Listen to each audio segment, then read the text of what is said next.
ఈ దినమున ప్రభువు నీతో సెలవిస్తున్న మాట. మన ప్రభువును ప్రిరక్షకుడైన యేసుక్రీస్తు వారి అతి శ్రేష్టమైన నామంలో మీ అందరికీ నా యొక్క హృదయపూర్వక వందనములు. నిస్తమా అందరూ బాగున్నారు కదా? నిజముగా మనమందరము కూడా దేవునిలో భద్రపరచబడుతూ, దీవించబడుతూ, ఆశీర్వదించబడుతూ ఉన్నాం. మరి నిస్తమా ఒక్క మాట మీతో షేర్ చేసుకోవాలని ఆశపడుచు ఉన్నాను. ఈ ఉదయకాల సమయంలో మన ప్రభువైన యేసుక్రీస్తు వారు ఒక వాక్యాన్ని ధ్యానించుకుంటూ ఆయన మాటలను, ఆయన ఆలోచనలు మనము తెలుసుకుందాము. సామెతల గ్రంథము 13వ అధ్యాయము 10వ వచనము. సామెతల గ్రంథము 13వ అధ్యాయము 10వ వచనము. గర్వము వలన జగడమే పుట్టును, ఆలోచన వినువానికి జ్ఞానము కలుగును. దేవునికి స్తోత్రము. హల్లెలూయా. నేస్తమా ఎవరైనా ఎదుటివారు ఏదన్నా చెప్తా ఉన్నప్పుడు మనకున్న హోదాని బట్టో, మనకున్న జ్ఞానాన్ని బట్టో, మనకున్న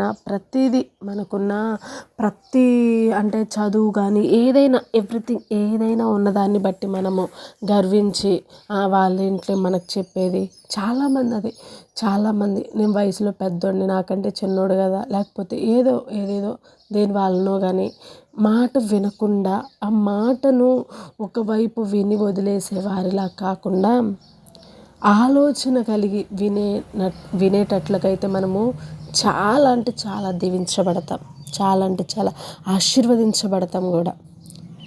గర్వం వల్ల మనకేమవుతుందయా అంటే జగడమే వస్తుంది.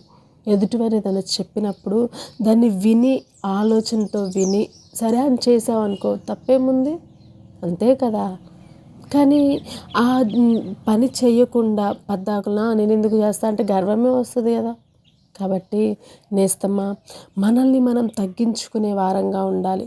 ప్రభు అన్నారు కదా, నిన్ను నువ్వు తగ్గించుకున్నట్లయితే నువ్వు హెచ్చించబడతావంట. నిన్ను నువ్వు ఎప్పుడైతే హెచ్చించుకుంటావో అప్పుడు తగ్గించబడతావు. కాబట్టి మనల్ని మనం తగ్గించుకుంటూ, మనల్ని మనం సరిచేసుకుంటూ, ఎదుటివారి మాటకు విధేయత కలిగి జీవించి ఆ మాటను మనము ఆలోచనతో వినేవారమైనట్లే జ్ఞానాన్ని సంపాదించుకోగలుగుతాం. దేవునికి స్తోత్రం. హల్లెలూయా. మనము జ్ఞానవంతులము కావాలి అనంటే మనలో ముఖ్యంగా దేవుని దగ్గర మనం వినే వారంగా ఉండాలి. ఆ దేవుని దగ్గర మనం వినడానికి ప్రయత్నం చేసినట్లయితే మనుషుల దగ్గర కూడా ఆటోమేటిక్గా వినడానికి మనము ఆసక్తి చూపిస్తూ ఉంటాం. కాబట్టి ప్రియ సహోదరి సహోదరులారా, మనమందరం కూడా మనలో ఉన్న ఈగోని పక్కన పెట్టేసి మనము ఆలోచనతో ఎదుటివారు ఏది చెప్పినా వారు ఎలాంటి వారైనా, చిన్నవారే కానీ పెద్దవారే కానీ గొప్పవారే కానీ ఎటువంటి వారైనా కానీ సరే వారి మాటలను విందాం, ఆలోచనతో విని అవన్నీ కూడా చేయడానికి ప్రయత్నం చేద్దాం. మన జీవితాన్ని కట్టుకుందాం, సరైన మార్గంలో నడుస్తూ దేవునికి ఇష్టలంగా మార్చబడదాం. ఈ వాక్యం దేవుడు దీవించి ఆశీర్వదించి మన హృదయంలో ఫలింపచేయునుగాక. ఆమేన్. Praise the lord.